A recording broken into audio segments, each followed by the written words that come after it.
record on computer. There we go. Okay. So here we go. We're going to go ahead and 30 seconds on the clock before we start.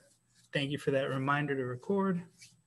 This video will be up a little bit later as per usual. And again, we're brought to you by Audible this week one more time. If I keep saying it, guys, it'll happen one of these days. They'll just start sending me digital books.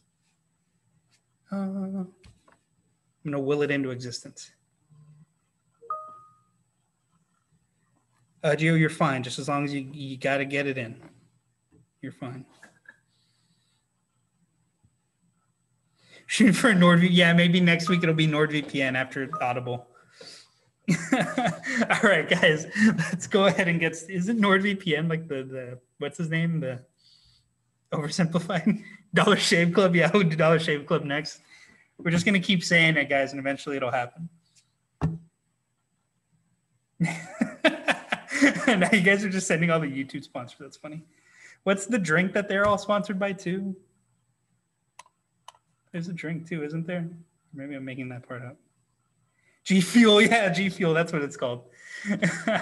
All right, so let's get started. Our objective is we're going to talk about various responses to immigration. A lot of these responses, guys, are not going to be new. They're going to be really familiar. Raid Shadow Legends, yeah, brought to you by Raid Shadow Legends today. We're talking about responses to immigration. You're good. So first key point. I'll give you about 2 minutes for this key point because it's a whole lot of key point. Immigrant groups will debate over assimilation and Americanization as rates of international immigration or migration grew.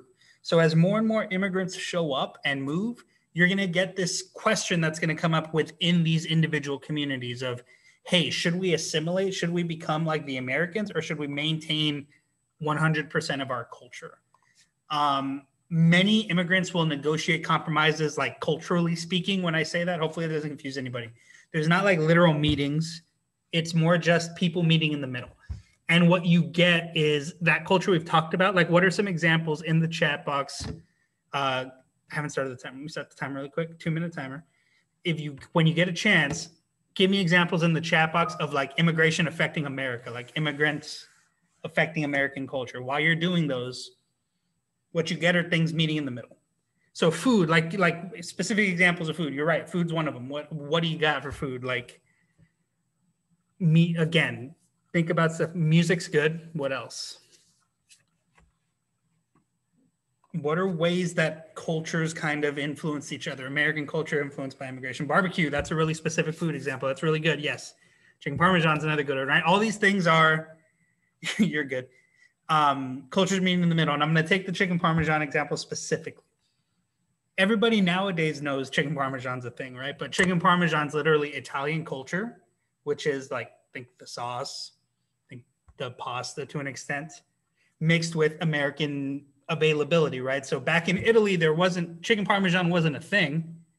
Eggplant Parmesan was a thing, right? But when you get to America, it's a little harder to find an eggplant, but it's really easy to find meat. Meat's everywhere, right? Chicken.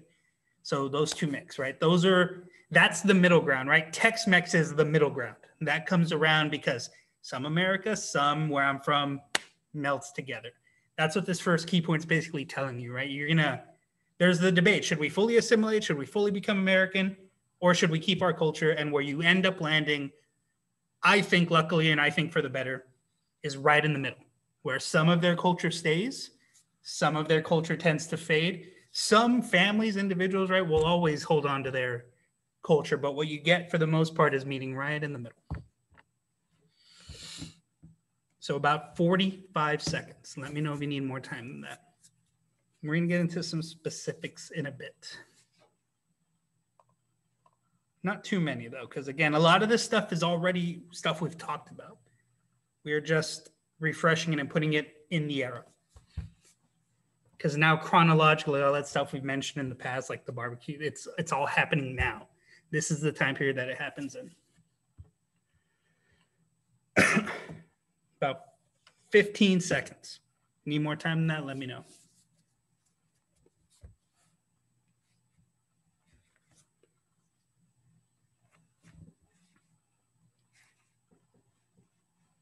All right. So let's go to move forward. So Americanization. Again, the struggle is how much home do I bring? How much do I change? Gio, I'm going to get to that in a second. You're not completely, that's not completely an exaggeration.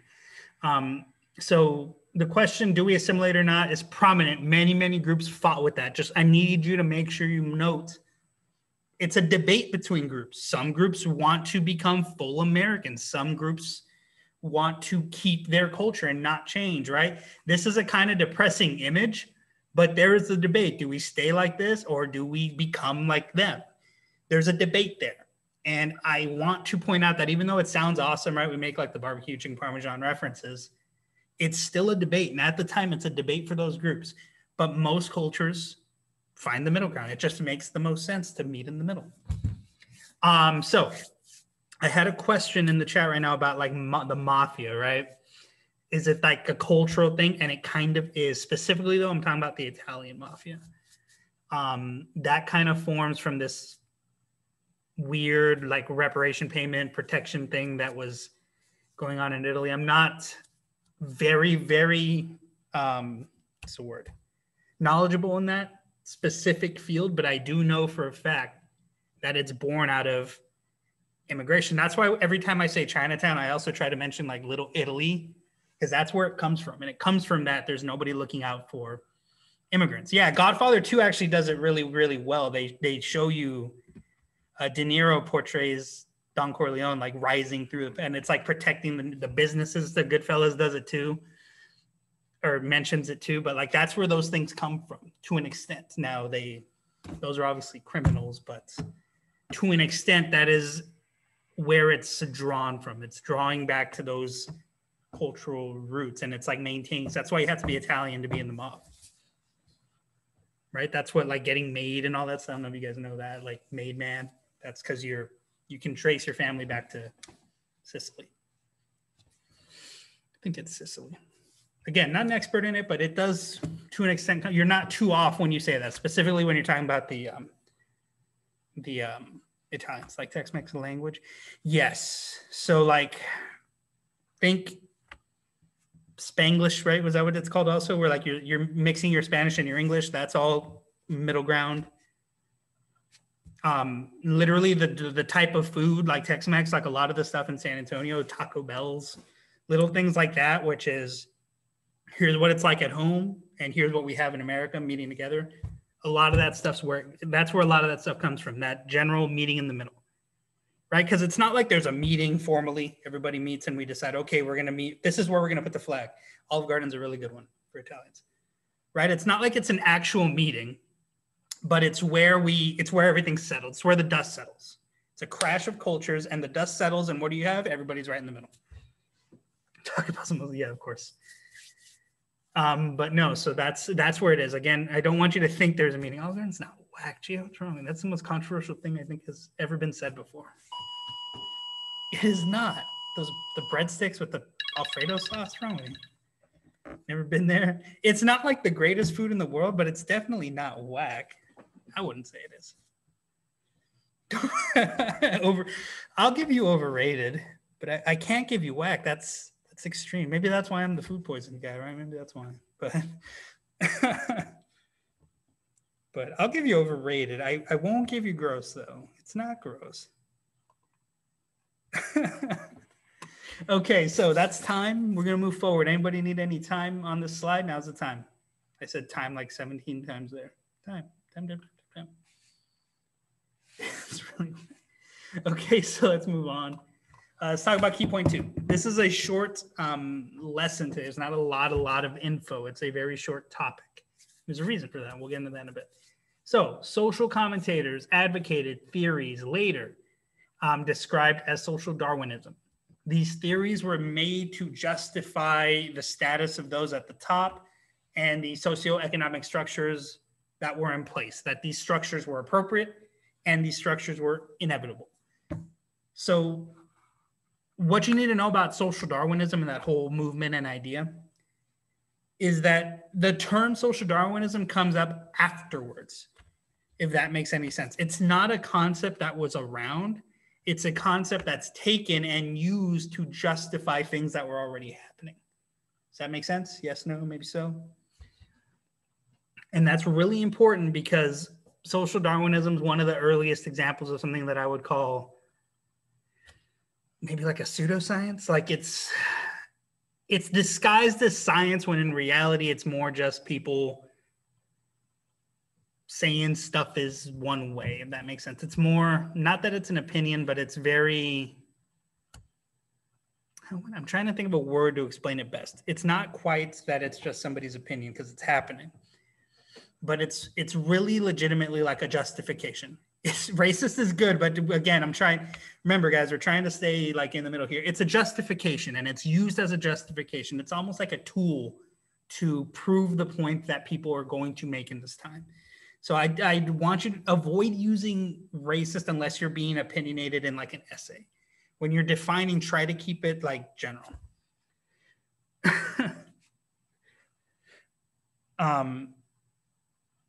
Yeah, so again, try to keep it more general, right? But it's definitely something used as a justification.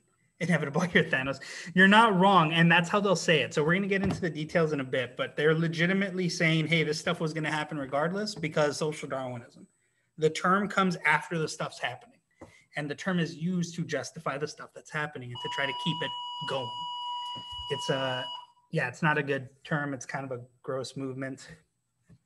We're going to get into it. So again, about a minute on this key point. Then we're going to get into good old social Darwinism, good old nativism.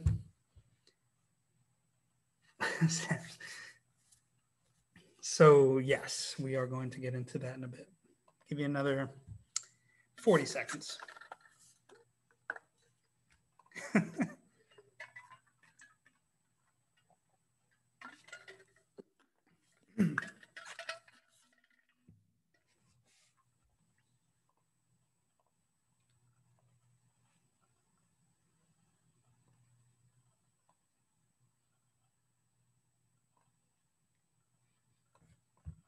About 25 seconds. If you need more time, let me know.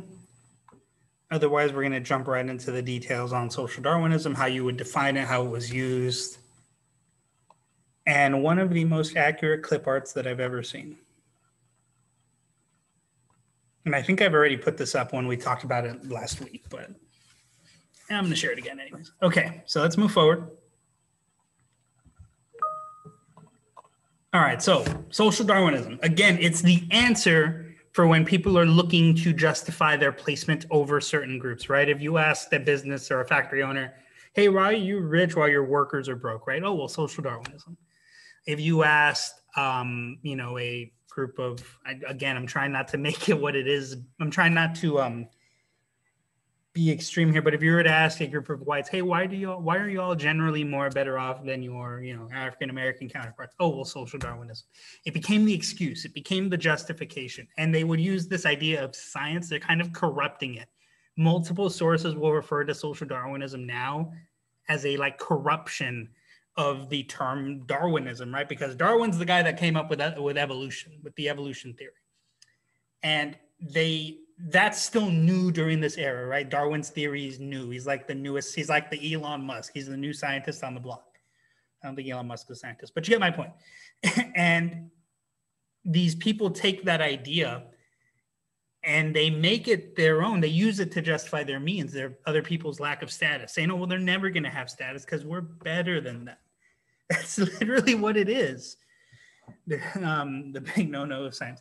Right, well, but that's the thing. So they're literally using their status as proof that they're better. And it's a weird circle of not real science.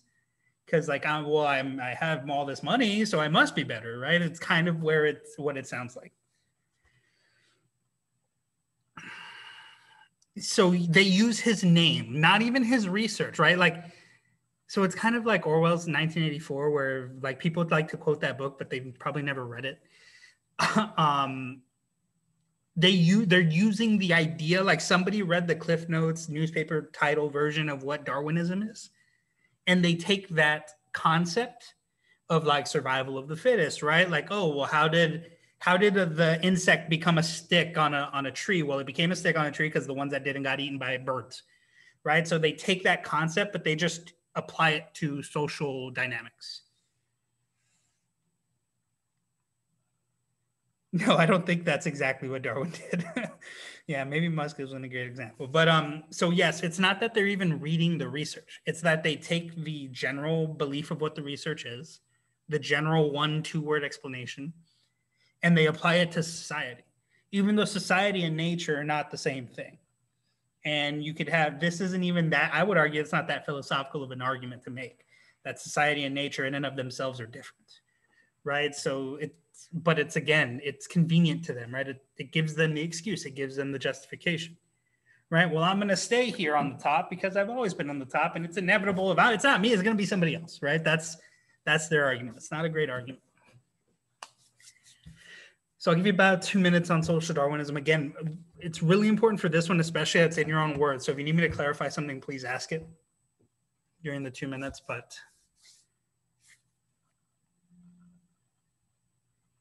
yeah, I'd agree with that.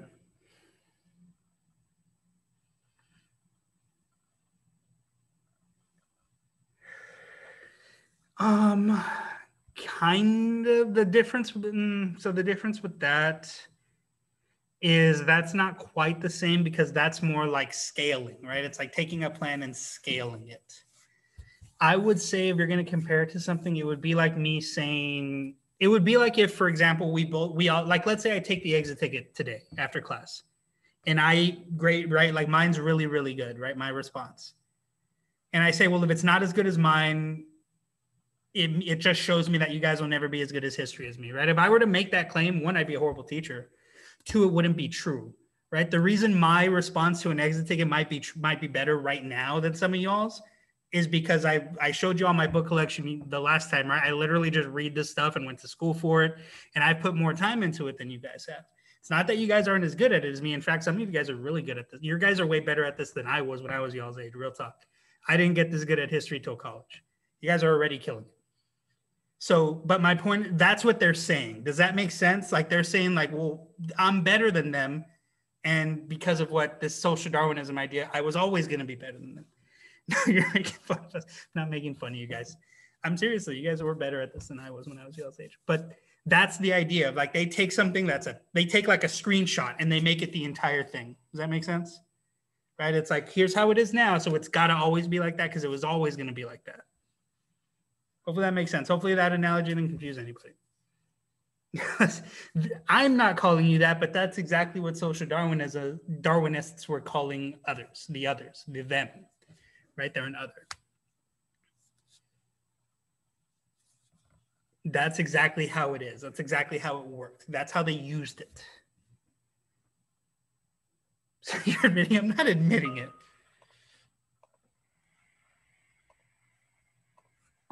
Where are we at? About 10 seconds on the clock. If you need more time, then let me know. I'm not.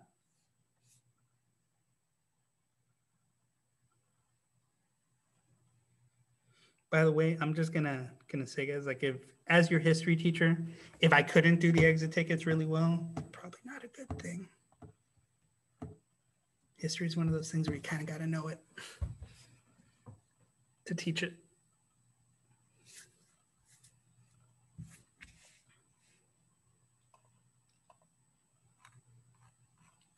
But so again, to sum up before I change slides, right? The social Darwinism thing, it's taking their current status of like, oh, well, we have more money, or oh, we have a better job, or this, and they're using it to justify their place and say that their place was never going to change, right? That's what it is. And that's what it's used for, which is why it's not a real thing. It's why it's fake science. So let's move on to nativism. Hopefully you guys are ready for it. Nativism. Okay, so nativist tendencies arose from a fear for the preservation of the American identity. And some of you might be saying, what is the American identity? Well, that's kind of the silliness behind the American identity. I would argue that it's not really, there is an American identity, but it's rooted in what? What is the American identity rooted in? It's our culture, but what's it automatically rooted in even before the Gilded Age? Lies. I don't know if lies is what I'd go for. But so Max, you're on the right track. So like Max said, foreign cultures. What does that mean? What is America? What's America always been? What's that term that we use to describe it? Not freedom, not colonists. It involves immigrants. It involves other cultures coming together. But what's it called? I'm looking for a really specific term. It's something you got to know. Melting pot, not boiling pot, melting pot. Melting pot. You guys have heard melting pot before, right? Untitled. That's funny. It's a melting pot, right? Where all these cultures come together and mix. And it's always been that way, whether it's a culture, whether it's a status, a society, anything. That's what America's been, even to its core, even back before there weren't all that many different cultures there. It's all been about mixing together, melting pot. So you guys are nailing it up here.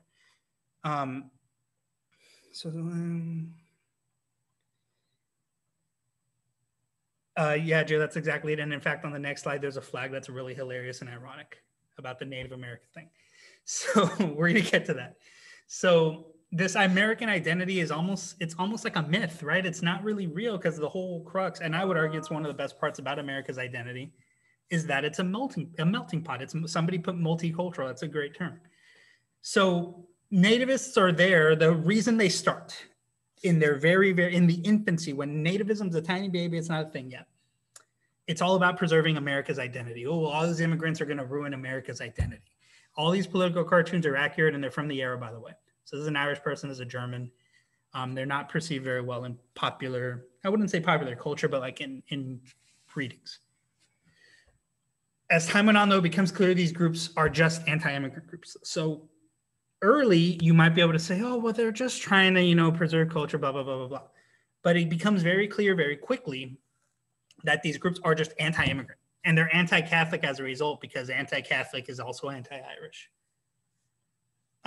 Anything weird you might notice about them being really anti-Irish, these Eastern Americans? Anything kind of silly about that, maybe? Yes, no, maybe so.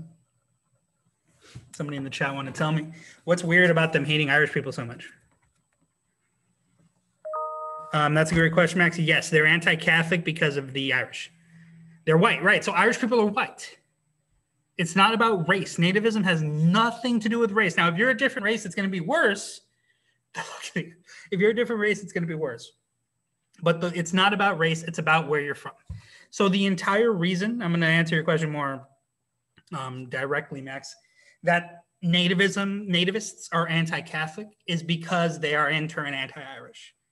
So the more Catholic-friendly America becomes, the more Irish-friendly America becomes, the more immigrant-friendly it becomes. Because at the time, there are very few Catholics in the United States. It's mostly Protestants. They really had no luck. You could say that. They really and literally made Irish people a different race. That is correct. It was not about skin tone. Even though it was about skin tone, it's still not about skin tone to a nativist as much as it is about immigrant status. Again, Germans are white, but it didn't matter because they weren't from America. They weren't native-born Americans. And again, I think it was like Gio mentioned the thing about like, oh, so they don't see the irony. They're not going to see the irony in it, and it's going to be hilarious. It would be hilarious if it wasn't so darn racist. You know what I mean? Like, it would be funny, and it is still kind of funny because it's it's a few hundred years away, but. So they hate Irish people so much because there's more Irish people than there are other groups. And the Irish people are staying in the cities. So, for example, a lot of Germans, for example, moved to other parts of the U.S. A lot of them went west. A lot of them went down to Texas. A lot of them had money to go places when they made it off the boat, right? But the Irish were dirt poor and starving. So they stayed in the city and looked for jobs. So that's specifically why they're super anti-Irish, because there's more of them coming. And because when they got there, they tended to stay in the cities. Some of them built railroads, some of them went west, tried to be homesteaders, but tended to stay there. So that's why. It's a good question. So again, why specific towards the Irish? That's the reason. And again, they feel that way about everybody, but they especially feel that about the Irish. I just realized I've been rambling with no timer on, so I'll set about a minute. And if you need more time than that, please let me know.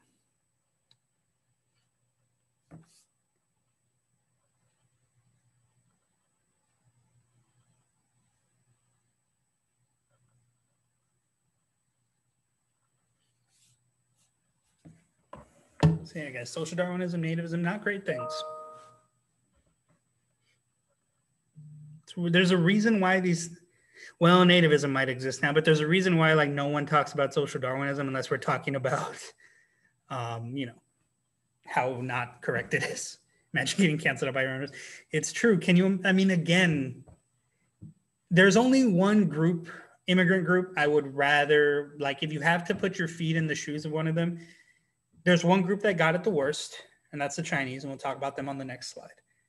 But the Irish got it really bad, and it's kind of funny when it's weird to think about, especially from the point of view of like I'm a Hispanic or like, you know, other Hispanics or maybe African Americans, where it's like, but you're like, you know what I mean? You're all, it's weird. It's a weird time period in America. And again, there's nativism is one of the worst isms you could possibly have. I would argue it's rough, it's bad, and it's never a good sign. It's never a good sign. You never want nativism. You always want to invite other cultures in. You always want different perspectives. Other perspectives are always good to have. So with that being said, we're going to move forward. We're going to talk about nativism some more. So Gio, I want you to point this out. This is a real propaganda piece that nativists used. Are there still nativism? Yes. Native Americans beware of foreign influence. That's a real piece that was distributed among nativists of the time period. And if you want to notice some humor in it, they literally call themselves Native Americans while taking Native American land, while shoving them in reservations. They literally call themselves Native Americans because they had that blind to their own, you know, not native tendencies, if you want to call it, whatever you want to call it. Are there still nativists? So yes, hypocrites. Yes, they are hypocrites. I could say yes. Anytime, guys, honestly, and this is true of anything, anytime you hear a person that is talking anti-immigrant, that is very anti-immigrant, could, and I say could here because it's true, potentially be showing nativist tendencies. It doesn't make them nativists. There's no nativist party. There was a whole political party based on nativism in the Gilded Age, right? Do we remember the name of it? I almost said it. Do we remember the name of the political group? The Know Nothing Party, right? They were literally retconned as the Know Nothing Party. Like historians retconned their name because they were called like the American Party of something. We retconned them as the Know Nothing Party because of how like little they knew. But yeah, that's current event stuff, but kind of. So I'll give you one example of like nativist rhetoric, whether you want to call it nativist or not. We're not here to discuss. But like a lot of the stuff Trump said about the wall, that is nativist rhetoric. He's tapping into a rhetoric that I hadn't heard from a president candidate since like the 60s, and that's pushing it. So that's nativism. You could argue it's still around today. In fact, if you watch the inauguration, Biden mentioned it. So there's two more things we need to talk about when we talk about nativism. Again, let's try to stay away from the current events. Let's keep it in the Gilded Age. First thing is labor unions. Labor unions hate immigrant groups. A lot of them are very, very nativist by nature. And they're that way because new immigrants undermine the power of established workers. Because what can a new immigrant do, or what will a new immigrant be willing to do that an established worker maybe won't be willing to do? Somebody in the chat tell me or come up here and say, work for lower wages, nailed it, right? So they'll take a job for less pay because all they want is some pay. Right? So the more immigrants that show up, the less power labor unions had. So labor unions, very anti-immigrant. And then another thing to note, nativism doesn't just happen in eastern cities. It's happening throughout the United States. It especially happens in the West, and the group that felt it the most were the Chinese. Chinese immigrants specifically were very, very, very, very affected by nativism, so much so that there was an act. This is one of the best cartoons of this time period. It's literally the skeleton in America's closet, and it's the Chinese Exclusion Act. This is a real law that was put into place that limited and restricted Chinese immigration in the United States. Back in 8th grade? Yes, I used to do that with my 8th graders too, actually, Gio, with the posters, and you break them down at the tables. We would have done a more intense version of that here if we were in person. I had all these cool, I have a bunch of these cool like posters and propaganda pieces of different nativist groups and different, yeah, we would have done something like that here too. There's a lot of that stuff that we can't do because of Zoom. And I can't figure out Google Slides to save my life. I've seen some like other history teachers from across the country like making these weird like museum things. And I've tried like 3 times. I still can't figure it out. So I will still be working on that. Hopefully the project was a little different light though.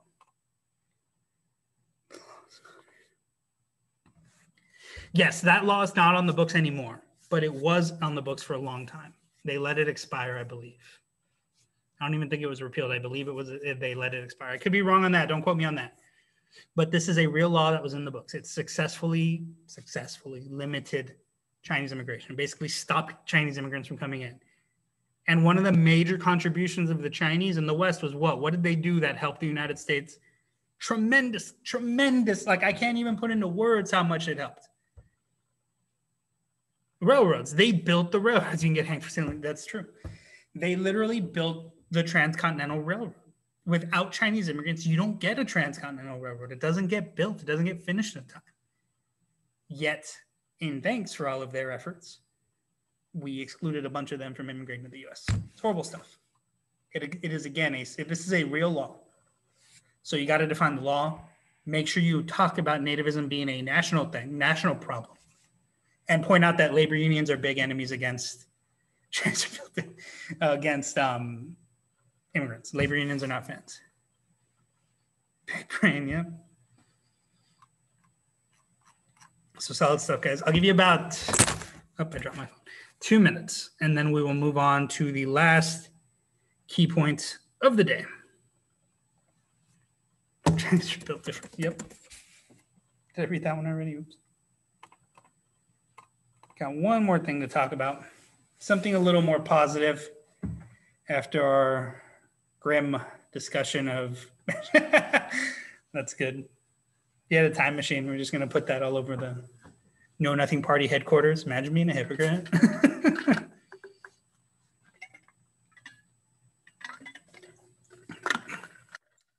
You know what we might do one of these days? And we're probably going to do it during the Red Scare. Don't tell anybody. Just okay. We can talk about it in more. Hate's one of those things that's really hard to describe, especially like meaningless hate. I wish I could help you understand better. It's a thing. And that's why we have to be careful with like a lot of like Twitter and stuff. You see a lot of hardcore words being thrown around like hate and hate speech and things like that. Like it's a real thing and it really happened. And it was happening during this time period. So just be aware of it. It's powerful stuff. Yeah, I don't know. I can't think of a group that I've hated more than that, except maybe corner campers. Trying to bring levity to the situation, but maybe just corner campers. I don't know. But it's not something that it's hard to understand if you've never felt it, and I, for one, haven't. Not in the way that a lot of these groups have. And again, it's different times. That doesn't necessarily justify it. About a minute left. But yeah, during the when we talk about the Red Scare in a little bit, we're going to kind of step back into olden times to an extent, and I'm going to have you guys make propaganda. That'll be fun.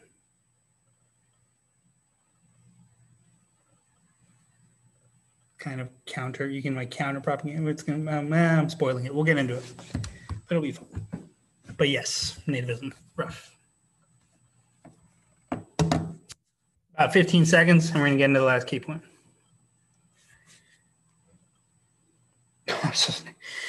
Yeah, you're not wrong. And what's the one thing I will say about the cycle of like nativism that's really rough is that a lot of these groups, like labor unions, are comprised of people who are also immigrants who don't want any more. It's like, I'm here. Okay, let's close the gate. There's some of that happening too. It's rough. There's no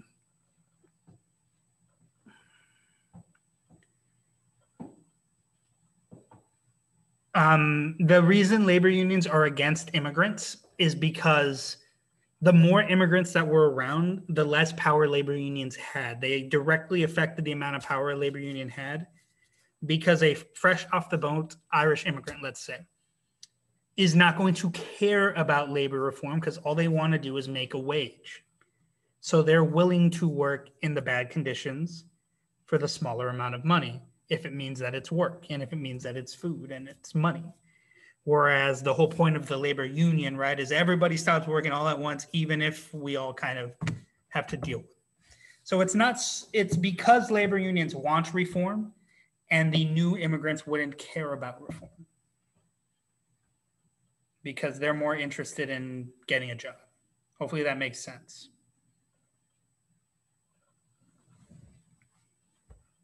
Okay. So with that being said, give you another couple of seconds just to wrap up and we're going to get into the last key points. Again, we're going to try to lighten things up a little bit. This is rough. It's a little eye-opening. Guys, I say it all the time. I'll say it again. America's not perfect, but we've come a long way. Getting better every day, for the most part. Let's keep that in mind. America. It's a process. It's not perfect. Can't hide the bad, just like you can't hide the good. There's good everywhere. And we're going to talk about some good coming up. There's always people, even in the darkest of times, usually, there's somebody in the background or in the foreground, depending on how much you've read up on the topic, doing some good. In fact, I will tell you the truth. A lot of these people we're going to talk about, I didn't learn about until I started prepping to teach this class. Not all. Depends. Yeah, Jane Addams. You want to talk about bad things more? Well, we will get into talking about bad things more in a few weeks. Don't worry, there's plenty of bad. So let's get into the last key point. Many women, like Jane Addams is a person to talk about. Make sure you have her name. Worked in something called settlement houses to help immigrants adapt to U.S. language and customs. Settlement houses they're a part of something called the settlement house movement. So it's one of the social reform movements of the time. We're going to get into reform probably Monday. I don't think we'll have time for reform this week. No, don't listen to me. I'm a liar. We might do it Friday. We'll see. But about a minute and a half on here, and we'll talk about Jane Addams and what a settlement house is and what they did, how they helped immigrants. New and old, but mostly new. Mostly about helping newer immigrants.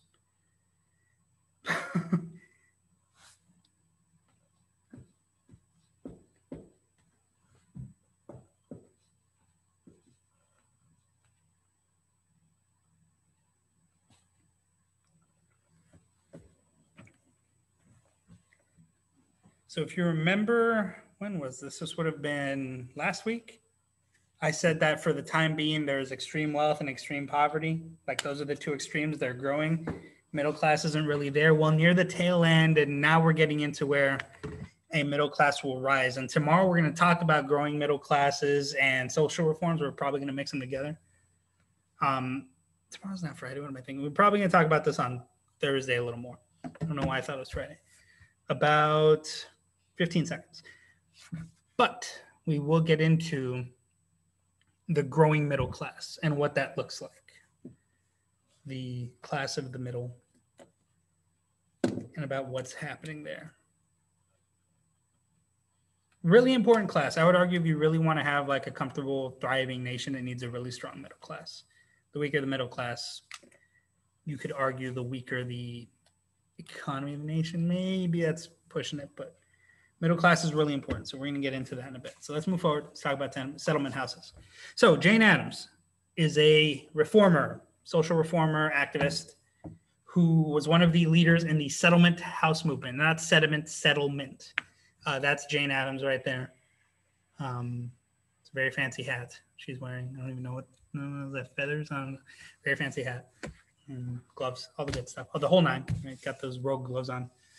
Settlement houses are established in urban and poor areas, like the poorest of the poor. Like if there's a tenement house, we remember tenement houses. What were tenement houses? Somebody in the chat tell me. We got to remember tenement houses. Tenement housing, if there's tenement housing, what's that? Somebody tell me.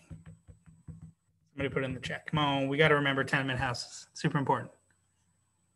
Who lived there and what were they? Before you write, you don't need to write all this yet. Who lived in tenement houses and what were tenement houses? Somebody's got to know. A couple of seconds. So immigrants lived there. You're right. What were tenement houses? If we don't remember, put don't know. Put something. I got to see something. Come on, guys. Immigrants is good. Bad, crowded apartments. Yes, they're badly built and they're overly crowded. They're really poorly built and they're overly crowded and they're in urban centers. And a lot of people are crammed in there, especially immigrants and lower class workers. Nailed it. Good job, guys. So those are tenement houses. So I want you to think of say what you will about those places. Tenement houses are like not that way worse. I want like tenement houses. I want you to think of like, you ever driven by Home Depot and you see like the sheds, like the tool sheds that are outside, and you're like, I could live in there. Imagine if you duct taped like 12 of them together and then you lived in there. And I literally mean duct taped, not literally, but figuratively mean duct tape.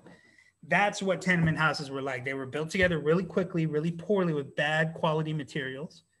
And then if it was a house that's comfortably lived 6 people, they'd throw like 12 in there.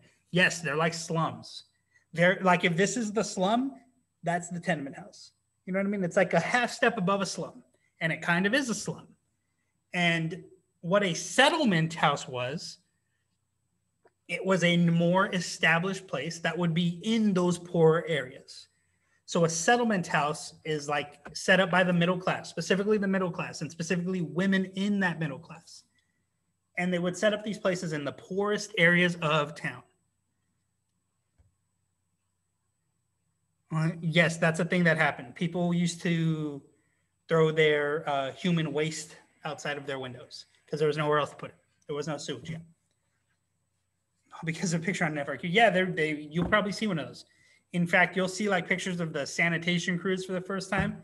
That's because people realize, oh, we can't have poo just on the city streets all the time. Like, yeah, people got to figure this stuff out slowly. But so what the settlement house was is picture those slums, picture like the worst neighborhoods in the United States. And middle-class women specifically would establish these homes. And it was places where you'd help with education.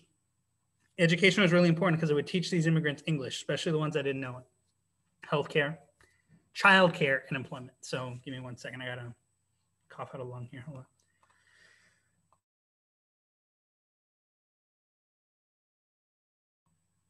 All right, sorry about that. So these houses, these places, these buildings would help with education, healthcare, childcare, employment. Help you find a job, help take care of your kids while you're working, help make sure that you're not sick, make sure that you're not dying of dysentery, and teach you English, teach you how to do your job, things like that. The whole points of these, the whole goal of these homes is to help poverty-stricken areas, help fix the problems that extreme poverty brings. You could argue their varying levels of success, but you cannot argue that the positive influence that they did have. Because imagine you're an Italian immigrant. You just got off the boat. You don't speak a word of English. All of a sudden, you're bombarded with all this English stuff at once. You got your family, your Americans have dysentery.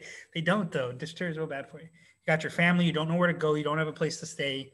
You don't know how to do anything, right? You were a tomato farmer in Italy. Now there's no tomato farms. You're in a city. If you went to one of these houses, they'd help take care of your kids. They'd help make sure you were healthy and not sick from the boat travel. They would help teach you English enough so where you could get a job. And if you needed help there, they would help teach you that too. And they're all just designed to lower the poverty levels, right? Not lower poverty levels, it would be increase wages, help people get out of poverty. Help people step out of poverty. That's what the goal is. And again, Jane Addams, who, again, I got to admit, I didn't know too much. She looked scary. Most people during this time look a little scary. I didn't know too much about her. I had to do a little research on her. I'm not going to lie. A few weeks ago, because when I was planning this, I was like, Jane Addams. I don't remember Jane Addams. It's a little bit of shame on my part. I'm not as well read on the Gilded Age as I'd like to be. It's probably... I actually have like 2 books that I bought that I need to read that are in this era. They're going to be really good. I'm really excited for that in the summer.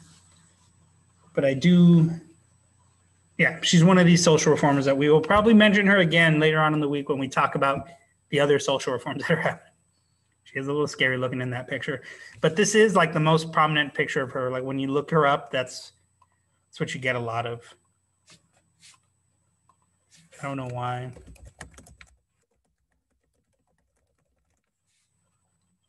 Or you get those weird close-ups too, but those weird close-ups nobody likes.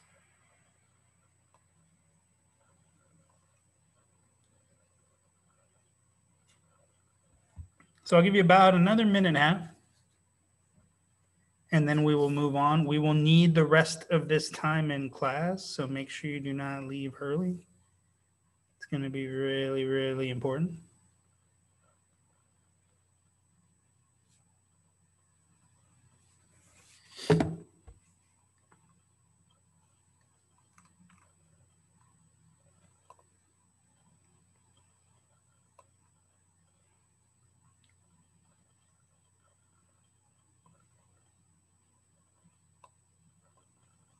I believe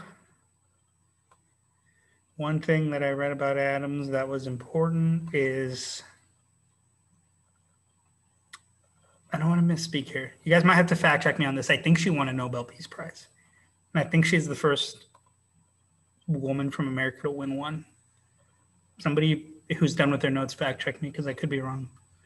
But I know she won one.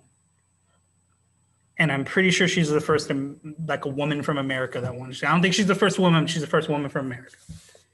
Anybody want to fact check me? You might want to include that when you define her. But I will need somebody to Google it for me and double check my research. Because I did this research a while ago. Somebody wants to get back to me on that. About 20 seconds left on the clock. Somebody give me a quick Google check. Where's Isaac? Isaac's always Googling stuff in the middle of class. He's not in here.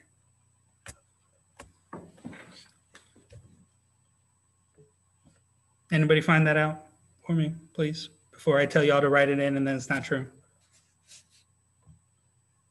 Then I lie like a nativist. Let me see if I can do it. Let me try to pull up my Google machine.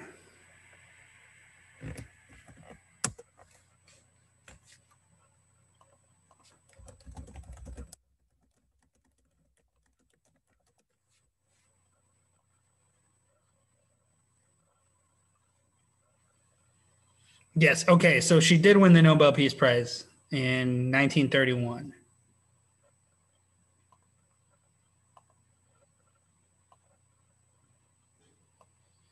And she's, yes. So that's to just point out, Nobel Peace Prize in 1931.